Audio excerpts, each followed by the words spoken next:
following information is proudly brought to you by the National Center for Wellness.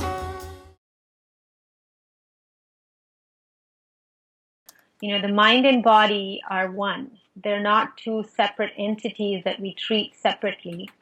So whether it's for food or self-massage or treatments or herbs or the emotional freedom aspect of it, we need to address all of it as one composite organism.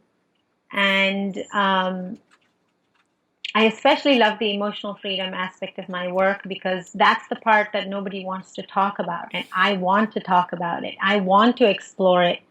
And the kinds of experiences that people have afterwards or during is so profound. They realize that they can heal their old wounds and they can forgive and they can really make this life where they are today rich, fulfilling, happy, giving to others, and a meaningful experience versus this heavy baggage they're carrying around on their shoulders, not even consciously aware of it, and stopping themselves from fully experiencing their humanness.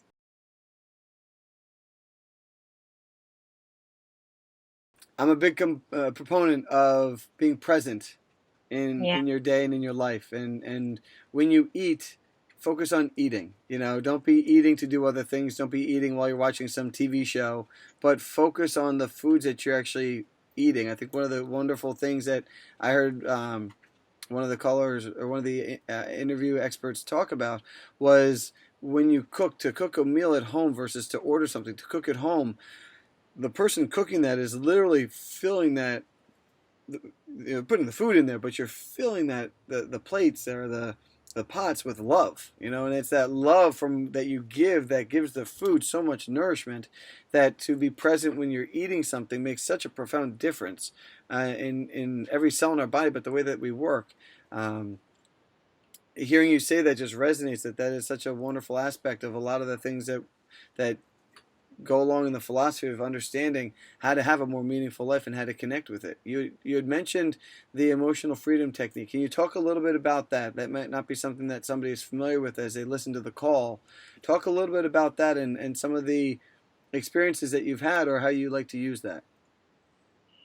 Well, one of the most important aspects is learning how to be vulnerable. Okay. You know, loving what is, wherever you are in your life.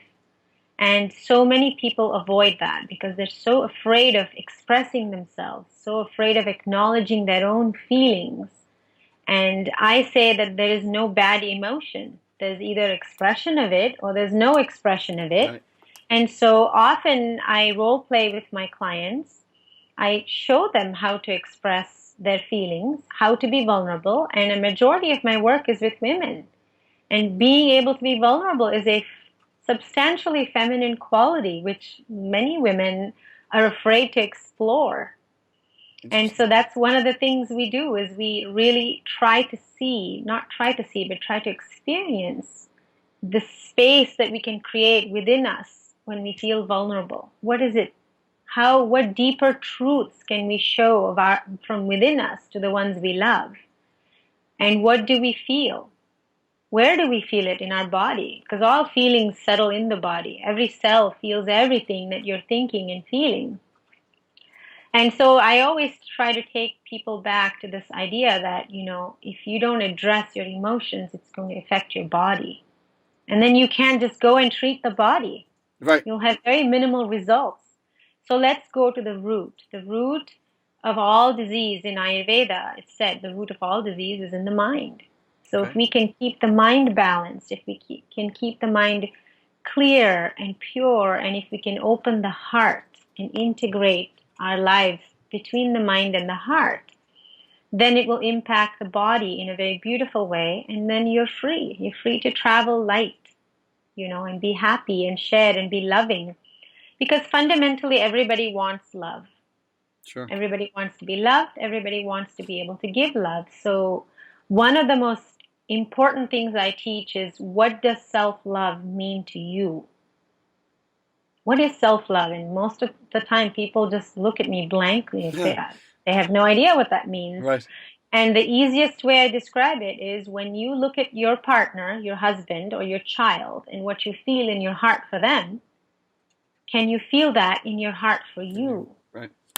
Most of the time, people can't because nobody has given us permission to love ourselves in that way, to even think of love towards the self as even a concept.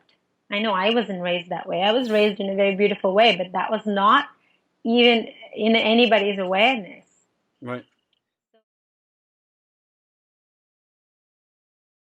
Universal. You can be of any culture, any religion, and still lead an Ayurvedic life. And fundamentally, it means that you align yourselves with the rhythm of the universe. You know, we have seasons, we Right. have day and night, and are physiologically, mentally, emotionally, we are designed to be aligned with those rhythms. And so we don't see, cows eating at midnight or we don't see animals, some predatory animals do, but most animals, birds, for instance, they rest at night. But only human beings stay up and they do all kinds of overstimulating things with their minds. And they're like watching television or horror movies and so on and so forth. And they're exhausted. And that these types of lifestyle choices, time after time, lead to imbalances. So, what we do for our body and mind on a daily basis in the long run will impact our immunity, our digestive capacity, our strength, our stamina, and our sense of balance. Because the body is always looking for balance, the Right. mind is always looking for balance. And so, if we eat a certain way, if we get enough sleep, if we speak the truth, if we slow down, if we exercise regularly, and if we spend our time being loving, we're bound to have great health.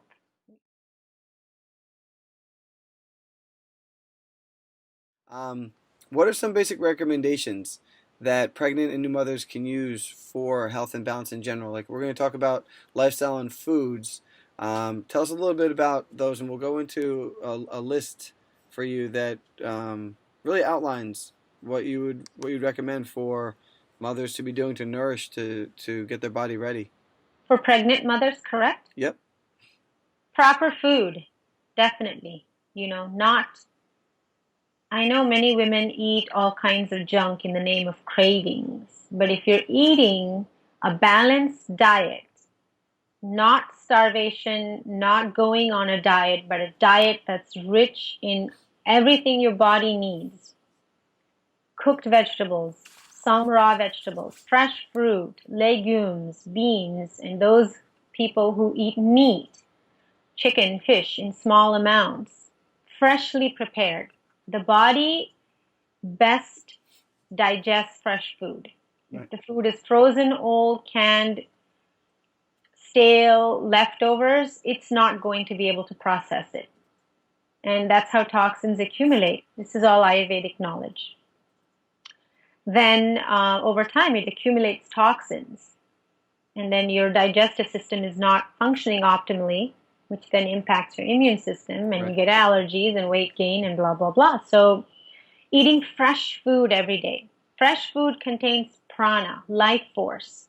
That lettuce, that beet, has certain energetic properties that you're going to imbibe, which nature has created for you.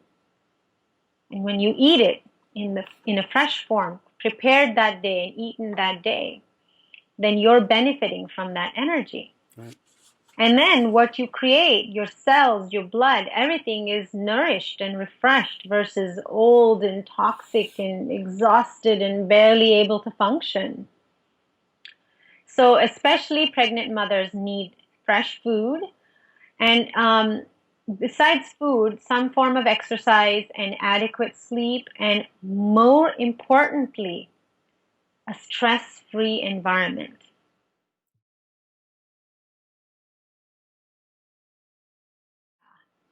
It is very challenging in the West because our lifestyles here are not so set up for just, being easy and taking time off. Everybody has so many responsibilities, financial obligations.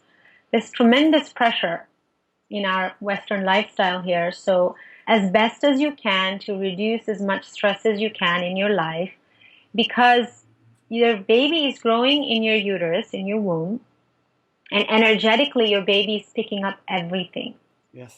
So you want your baby to absorb the most beautiful, inspiring, happy things. A happy mother, a happy pregnant mother delivers a happy baby. We want happy babies. We want happy mothers. The mother is the central figure of every family. And if she's happy, if she's well cared for, then we can guarantee that the whole family is happy. Right. And that translates all the way through. Absolutely. Yeah.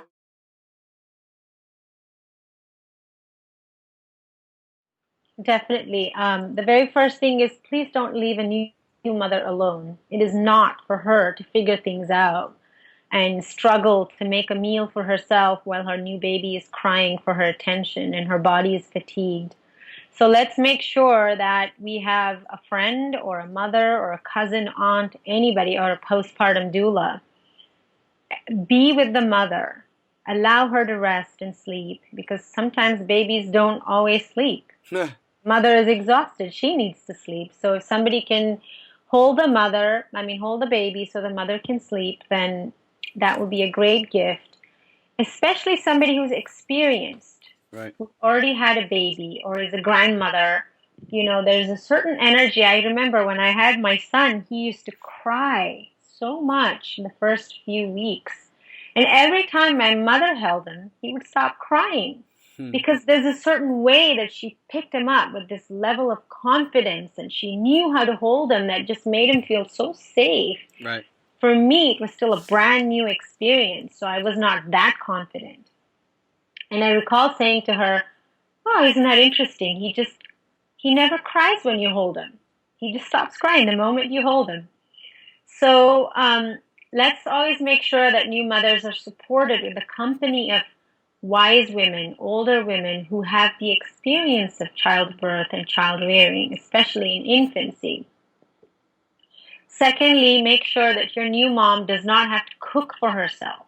That is tragic to me. If she has to get out of bed and maybe she's had C-section or stitches or who knows what else, and even if she hasn't, she's already exhausted, to get up and have to make a meal for herself is really sad. So herbal teas, hot water, soups, cooked vegetables, everything should be ready for her and she should eat on time. Lunch between noon and 1, dinner by 6, and allow her to sleep as much as she can, as much as she wants to. This 40-day window that we mentioned earlier is very, very crucial. How the body comes back to its state of balance. If the body comes back to a state of balance, does the mother have enough rest to recuperate from childbirth? Right. Does the physical body have a chance to recover? Will determine her reproductive health for her next rite of passage, which is menopause. So these are some serious implications here for a woman's physiological health, for her reproductive health, not to mention her emotional and mental well-being as well.